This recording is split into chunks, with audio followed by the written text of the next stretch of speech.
दोबारा रिवाइज करो, शॉर्टकट तरीका, 1 से लेके 10 तक के एलिमेंट और 11 से लेके 20 तक के एलिमेंट, जैसे सीधा याद है अच्छी बात, नहीं तो हाई हील्स लिए बिना भी कल नानी और बुआ नाचेगी। Hydrogen, helium, lithium, beryllium, boron, carbon, neon, oxygen, fluorine और नाइट्रोजन, ऑक्सीजन, फ्लोरीन और नियॉन। ठीक है, अब यही 1 2 3 4 5 6 7 8 9 10 सीधे सीधा यही तरीका है। अब इसका क्या है इसको याद करने का तरीका क्या है, 11 से लेकर 20 तक का, तो उसका क्या है, ना मांगो अल्लाह से पेप्सी, सोडा, कोला और काजू कतली। ठीक है, सोडियम, मैग्नीशियम, एल्यूमिनियम, सिलिकॉन। ठीक है, इसी तरीके से याद करते हुए चले जाओगे तो 20 तक हो जाएंगे। नेक्स्ट ट्रिक वही है जो मैंने अभी रिवाइज कराई, ईंट पार नाच। इलेक्ट्रॉन, ई से इलेक्ट्रॉन, पी से प्रोटॉन, ना से न्यूट्रॉन। ई की इलेक्ट्रॉन की खोज की टा, ईटा, टा से टॉमसन, जे टॉमसन। पी प्रोटॉन, पी की खोज किसने की, रा मतलब रदरफोर्ड। पार नाच, नाचा, ना से न्यूटन, चा से चैडविक। देखो अगली चीज बेटा, अगली चीज देखो, मैंने इसके अंदर तुम्हें क्या समझाया था, चाल या स्पीड का फॉर्मूला बताया था। मैंने तुम्हें बोला चाल या स्पीड कैसे पता चलती है, तुम्हें मैंने अंदाजा बताया था कि स्पीड हम बोलते हैं कम या ज्यादा किसकी हो सकती है। मैंने माना यहाँ श्री राम है जो कि 1 किलोमीटर चलते हैं 1 मिनट लेते हैं। यहाँ पे दूसरा अली है, ये 1 किलोमीटर चलता है 60 मिनट लेता है। अगला है जॉन, जॉन क्या करता है, 1 किलोमीटर चलता है 5 मिनट लेता है। बताओ इनमें से सबसे स्लो कौन है, राम, अली, राम। इनके हिसाब से राम स्लो है, इनके हिसाब से अली स्लो है। ठीक है बेटा, इनमें से ना अली और राम सेम ही चल रहे हैं। क्यों, 1 मिनट का मतलब 60, 1 मिनट और 60 मिनट, इसका मतलब अली सबसे स्लो हो गया। कैसे, हाँ, क्योंकि एक ही डिस्टेंस है, 1 किलोमीटर 1 किलोमीटर 1 किलोमीटर। जॉन जा रहा है 5 मिनट में, राम जा रहे हैं 1 मिनट में। सबसे तेज हो गए राम, सबसे कम टाइम तो वो ले रहे हैं, और सबसे ज्यादा टाइम कौन ले रहा है, अली, 60 मिनट ले रहा है। बस समझ में आ रही है बेटा, अगर इतनी भी समझ नहीं आ रही तो कॉम्प्लेंट भी आपका कुछ नहीं कर सकता है, बॉर्नविटा ही फेल है फिर तो, और काजू भी खा लो कोई फायदा नहीं। 1 मिनट, 1 किलोमीटर 1 मिनट में सबसे तेज, 1 किलोमीटर 60 मिनट में सबसे स्लो, 1 किलोमीटर 5 मिनट में। अब कैसे पता चला कि दूरी जो कितने कम समय में तय करे उसकी स्पीड ज़्यादा होती है, और जो ज़्यादा समय ले ले उसी दूरी को तय करने में उसे हम क्या बोलेंगे, स्लो है। मान लो तुम यहाँ से अपना स्कूल में तुम्हें भेजूँ, निधि को भेजूँ और वो 1 मिनट में पहुँच जाए, और पारुल को भेजूँ तो वो 2 मिनट लगाए, तो स्लो कौन हुआ, क्योंकि उसने ज़्यादा समय लिया। तो इसी से हमने फॉर्मूला बना कि चाल या स्पीड का फॉर्मूला होता है दूरी बटा समय। आप अपनी दूरी कितने समय में तय करते हैं वो आपकी चाल बता देती है। अगर आप दूरी कम समय में तय करेंगे तो चाल तेज, और ज़्यादा समय में करेंगे तो चाल धीरे। ठीक, अगला वेग क्या है बेटा, वेग और चाल का सेम फॉर्मूला है, कोई दोनों के अंदर अंतर नहीं है, बस यहाँ पर ऊपर विस्थापन लिखा हुआ है दूरी की जगह। अब दूरी और विस्थापन में क्या अंतर हुआ, क्योंकि बेटा चाल कभी माइनस नहीं हो सकती, चाल हमेशा बढ़ती है, चाल हमेशा बढ़ती है, चाल घटती मतलब 0 से नीचे नहीं हो सकती, 0 भी नहीं नीचे नहीं हो सकती। तुम बोल सकते हो कि मेरी बाइक अगर खड़ी हुई है स्टैंड पे, मैं बोल सकता हूँ कि भैया तो 0 की स्पीड से चल रही है, या 0 की स्पीड पे खड़ी हुई है इस टाइम, तो ये तो नहीं बोल सकते, क्योंकि स्पीड वो 0 नहीं होती, उससे नीचे हो सकती है, उससे नीचे नहीं हो सकती। वेग हो सकता है, क्या वेग हो सकता है, वेलोसिटी हो सकती है। तो इसलिए मैं यहाँ पे विस्थापन लेता हूँ, डिस्प्लेसमेंट लेता हूँ। ये विस्थापन क्या है, विस्थापन का मतलब है एक जगह से दूसरी जगह पर, मान लो ए पॉइंट है दूसरा बी पॉइंट है, ए पॉइंट है दूसरा बी पॉइंट है, दोनों पॉइंटों के बीच में दूरी जो तय करते हैं, देखो बेटा इधर विस्थापन, जो एक पॉइंट से दूसरे पॉइंट पे जाने में जो हम दूरी तय करते हैं वो विस्थापन भी हो सकती है। विस्थापन का मतलब होता है एक जगह से दूसरे स्थान पे पहुंचना। तो आप तो बोलोगे बेटा दूरी भी तो यही होती है, भैया दूरी भी तो यही होती है, यहाँ से वहां पहुंचना ही तो दूरी होती है, लेकिन विस्थापन का मतलब है अपनी एक स्थान से दूसरे स्थान पर हट जाना। लेकिन विस्थापन तब नहीं मानूंगा अगर एक बंदा ए से मान लो बी पे गया और बी से दोबारा ए पर आके बैठ गया, तो मैं क्या बोलूंगा, क्या वो अपनी जगह से हटा था, मैंने तो नहीं देखा, या देखा भी तो मैं उसे मानूंगा नहीं, क्योंकि तो वहीं का वहीं बैठा हुआ है दोबारा।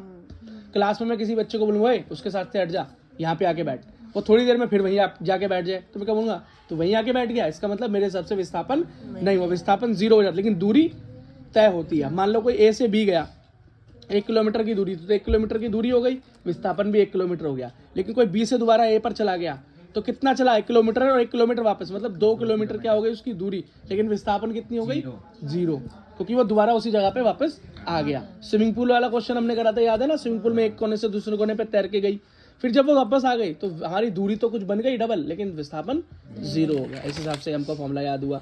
दूसरा बेटा कार्य का फॉर्मूला मुझे याद होना चाहिए, इसका कार्य का, काम क्या होता है, क्या काम, काम का मतलब होता है मैं किसी चीज पे बल लगाऊं और उसके अंदर डिस्प्लेसमेंट हो जाए। मतलब ये मान लो मैं बोल रहा हूँ कि ये ज्योमेट्री मुझे काम कर रहा है, मुझे ज्योमेट्री हिलानी है। अब मैंने ये ज्योमेट्री पकड़ी और इसे उठा के यहाँ पर रख दिया। इसका मतलब देखो मैंने यहाँ से यहाँ पर इसे ले आया, ये हिल गई, इसका मतलब काम हुआ। अब इसकी जगह पे कोई 50 किलो का कट्टा होता तो ऐसे नहीं उठता, बहुत मुश्किल लगती, ठीक। और अगर मैं उसे नहीं उठा पाता कितनी मेहनत करने के बाद, तो काम नहीं के बराबर माना जाता है। तो इसका मतलब जब मैं किसी पे शक्ति लगाऊं और उसमें कुछ अंतर आ जाए, उसके अंदर कुछ विस्थापन आ जाए, तब मैं मानूं।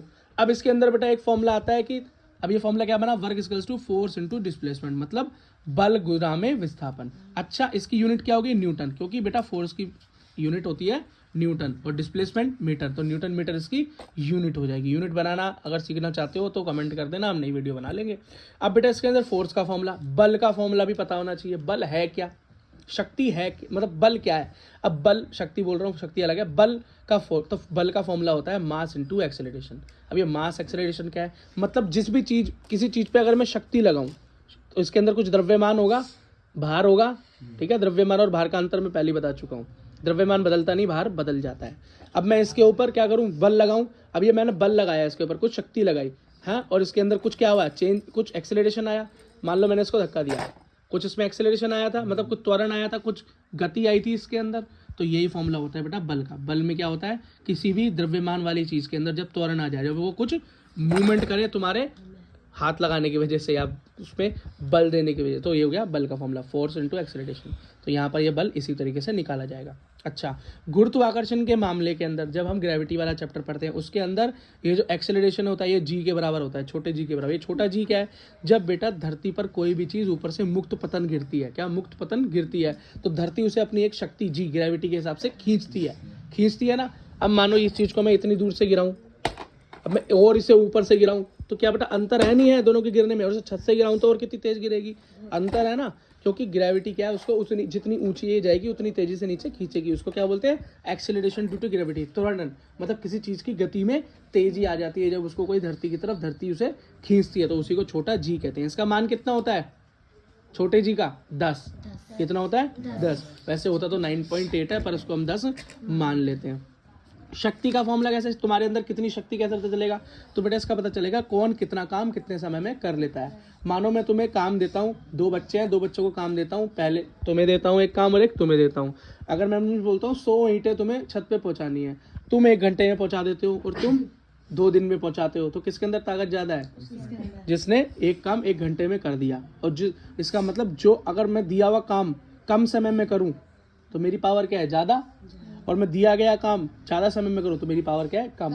तो बेटा पावर को नापने का तरीका ये है कि तुम कितना काम कितने समय में कर लेते हो, यही तुम्हारी ताकत। और पावर का बेटा यूनिट होता है जूल, ठीक। एक और चीज, एक्सेलरेशन क्या है, त्वरण क्या है, त्वरण का मतलब होता है आपकी स्पीड में चेंज आना, क्या, स्पीड में चेंज आना। लेकिन मैंने तुम्हें क्या बताया था, ये चेंज नेगेटिव भी हो सकता है, कम भी हो सकता है और ज़्यादा भी। और बेटा ज़्यादा तो स्पीड में गिना जाता है, लेकिन जब आप कम करते हैं, 0 से नीचे आते हैं, तो ऐसा काम स्पीड में नहीं होता, इसलिए हम क्या लेते हैं, वेलोसिटी लेते हैं, त्वरण लेते हैं। तो त्वरण में चेंज आना, मतलब सॉरी, वेलोसिटी या वेग में चेंज आना समय के अनुसार, क्या, वेग में चेंज आना समय के अनुसार क्या कहलाता है, त्वरण या एक्सेलरेशन कहलाता है। ये फ्रिक्शन क्या चीज़ है, घर्षण। घर्षण मैंने तो बताया तुम्हारे जूतों के नीचे डिजाइन होता है, टायरों में कटा होता है, ये क्या करता है, ये बेटा जमीन से रगड़ता है, रुकता है, क्यों, आगे जाते हैं ब्रेक मारता है, ठीक है। तो जब तुम किसी चीज़ पे जोर लगाते हो और वो नीचे से घर्षण है, मान लो इस चीज़ को मैं यहाँ इस कॉपी पे चला रहा हूँ, आसान चल रही है, इसी चीज़ को मैं सड़क पे चलाऊँ या खुरदरी जगह पे चलाऊँ तो और जान लगानी पड़ेगी ना। तो बेटा फोर्स, जो घर्षण होता है उसे हमेशा बल में से या फोर्स में से क्या करते हैं, माइनस कर देते हैं क्वेश्चन सॉल्व करते हुए।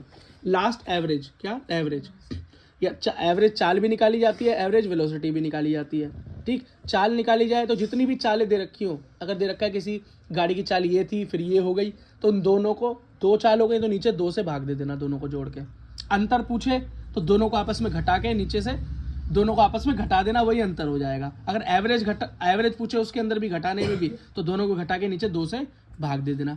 वेलोसिटी, वेग का औसत निकालने को बोले तो क्या होगा, अगर पॉजिटिव वेग बोले, अंतर ना बोले, तो दोनों को जोड़ देना। अब दोनों क्या होती है, एक होती है शुरुआती, एक होती है अंतिम। तो यू को क्या बोलते हैं भाई, यू को बोलते हैं शुरुआती, और वी को क्या बोलते हैं, अंतिम। मतलब इनिशियल और फाइनल, इनिशियल और फाइनल। बात समझ में आई, इनिशियल और फाइनल, ठीक है बेटा। अब अंतर पूछे तो घटा देना और जोड़ने को पूछे तो जोड़ देना। लास्ट होता है बेटा ग्रेविटी का फॉर्मूला, जो हमने पढ़ा था। ग्रेविटी का मतलब होता है 2 चीजों के बीच में लगने वाला ऐसा बल जो दिखाई तो नहीं देता पर है हर जगह, जैसे कि हमारे और धरती के बीच में, और हमारे धरती और चांद के बीच में, हमारी धरती और सूरज के बीच में कोई धागे से तो बंधा नहीं हुआ, ठीक। ग्रेविटी किसने निकाली? न्यूटन ने।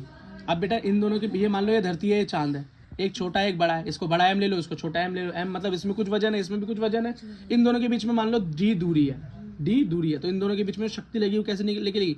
एफ बराबर जी, मतलब जी का मतलब ग्रेविटी, बड़ा एम गुणा छोटा एम बटे में इन दोनों का जो बीच का वो है दूरी है उसका स्क्वायर। और बड़े जी का मान क्या होता है? 6.67 इंटू 10 की पावर -11 न्यूटन मीटर इनवर्स, और छोटे जी का 10 या 9.8। ठीक है बेटा, इसी के साथ ही क्वेश्चन खत्म।